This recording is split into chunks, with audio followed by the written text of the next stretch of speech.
Good morning. Let us today start motivation. After attitude, this is the next topic. Entrepreneurial motivation may be defined as the process that activates the entrepreneurs to exert a high level of effort for the achievement of his or her goals. Motivation is a thing which increases your effort. When you are positively motivated, you increase your effort to achieve your goals.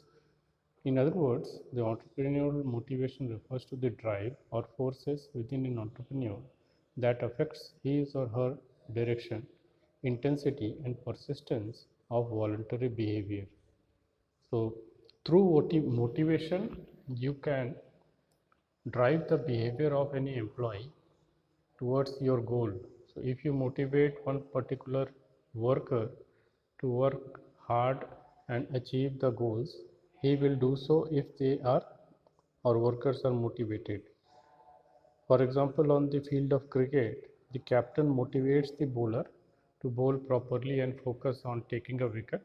And after few moments, many times it is observed that after the motivation of the captain, the bowler is able to take a wicket, or a batsman, when motivated by the captain or other senior player, starts running better or starts scoring better. This is due to motivation, which drives the force within the entrepreneur, and he starts working in a positive manner. Now, what is the process of motivation? How does motivation comes? Motivation is essentially a process. It can well be expressed in form of a model. So, what happens? For the first time, one person has unsatisfied need, and due to that unsatisfied need, he has a tension that my need has been not been satisfied. Then he drives. That means this tension drives him to search for that thing that would satisfy his need. And next, due to this drive, he starts searching. So searching behavior starts, and after search, the person is able to fulfill his need. That is how he is satisfied. So satisfaction of need is done after search, and when the person is satisfied, then the tension is reduced. So whatever tension he or she was having due to not having some need satisfied, that tension is reduced because that particular thing is achieved by that person. Now, after reduction of tension, it does not happen that a new need will not arise, because we are not happy with any need to be fulfilled, or after fulfilled we are continuously unhappy because our needs are unlimited. So once a need is fulfilled, after that again one more need arises in our mind, and again we become unsatisfied, and due to that new need again we have a tension, and like this the process always continues. So this motivates the person to search in that particular thing which is providing tension or leading to tension. On a careful analysis of model, it can be understood that every individual possesses an urge or a need or a multitude of needs, desires or expectations.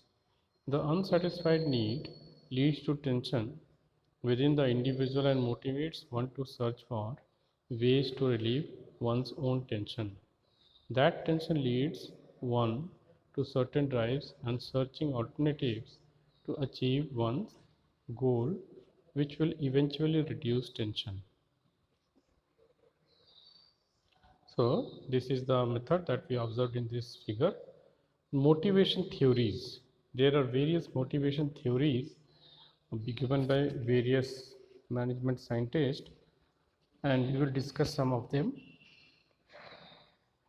Maslow's hierarchy of needs theory. So Abraham Maslow was a management scientist who had written a book on need hierarchy theory, which is very popular.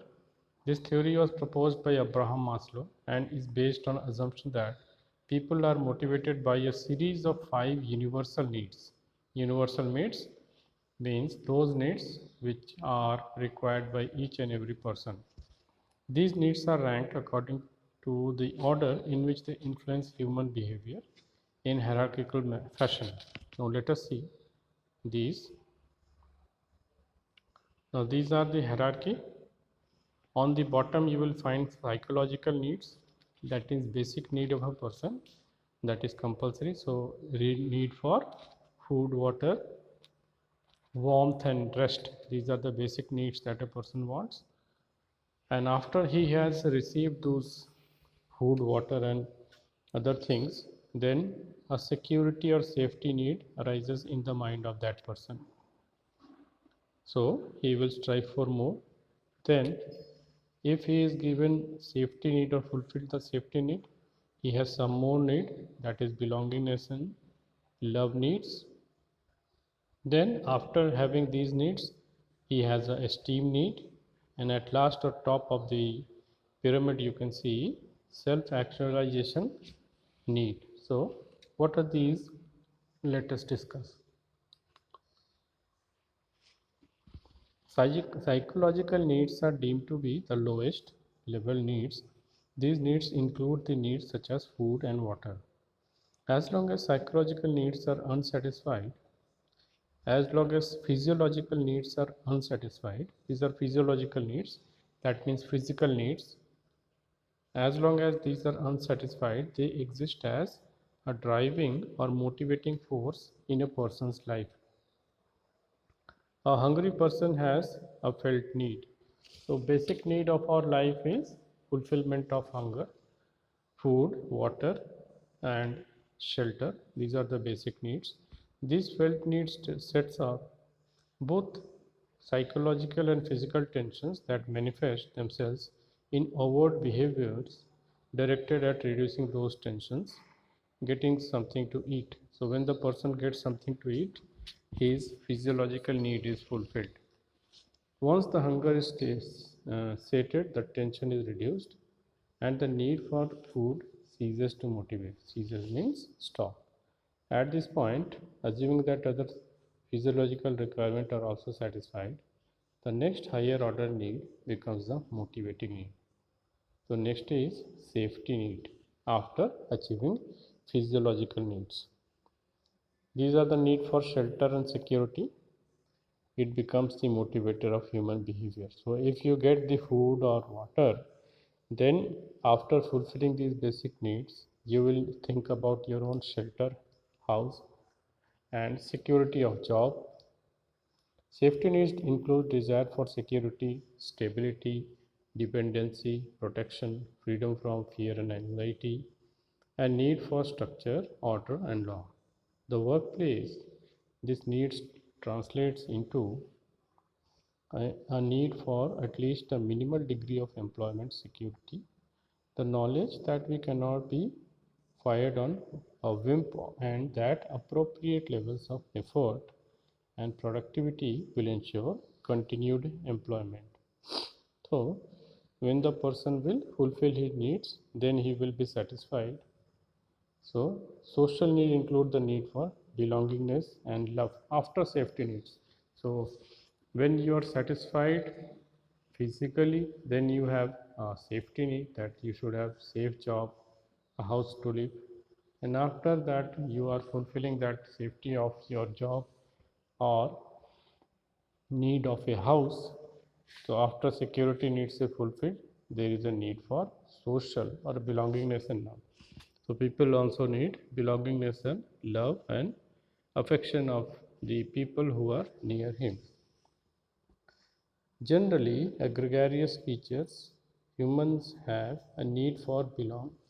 In the workplace, this need may be satisfied by an ability to interact with one's co-workers and perhaps to be able to work collaboratively with these colleagues. After social needs have been satisfied, ego and esteem need become the motivating needs. Now, social needs are fulfilled in any organization after that person is having a social gathering or friendship in that organization. So first need is the need that fulfill his need for food and shelter. Second is security of the job. Third is social, that means belongingness and love. So this is fulfilled in a organization by the friendship of the people in the organization and togetherness or get together of people in that organization. And after this social need, another is ego and esteem need, because when the person becomes senior, he has an ego that I am senior person, I should get a senior position in the organization. These are ego needs. So one person who is senior wants to become a manager or any senior personnel. This need is fulfilled when that person achieves that position of a manager or any senior person in the organization. So these are called ego and esteem need, because his ego will be fulfilled when he will get a senior position in the organization. Then esteem needs. Esteem needs include desire for self-respect, self-esteem, and esteem of others. When focused externally, these needs also include the desire for reputation, prestige, status, fame, glory, dominance, recognition, attention, importance, and appropriation and appreciation. Now, these are the needs that are liked by a senior person, many times senior most person in any organization. So, you will observe any senior most person in an organization that they require focus, they need status, they have a need for fame in the society, they want good reputation in the society. These are the needs that come after the basic three needs. Then the next or highest need in Maslow's hierarchy theory is that of self-actualization. And this is the highest need. That means after this need is fulfilled, person has no other need in life, no other aspiration in life. So this happens with many people who are on the top of the position of any organization.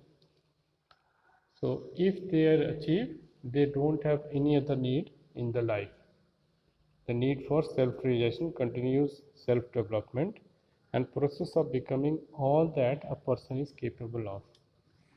So self-realization need that is fulfilled, and after that a person does not need for any other job. So in any country, if a person becomes a prime minister or president, he had achieved a self-actualization need, and after that there is no other need to be fulfilled. So this is self-actualization node. So we conclude the class with discussion of this topic, Maslow's need hierarchy theory. In the next class, we will discuss McClelland's theory of needs. Thank you.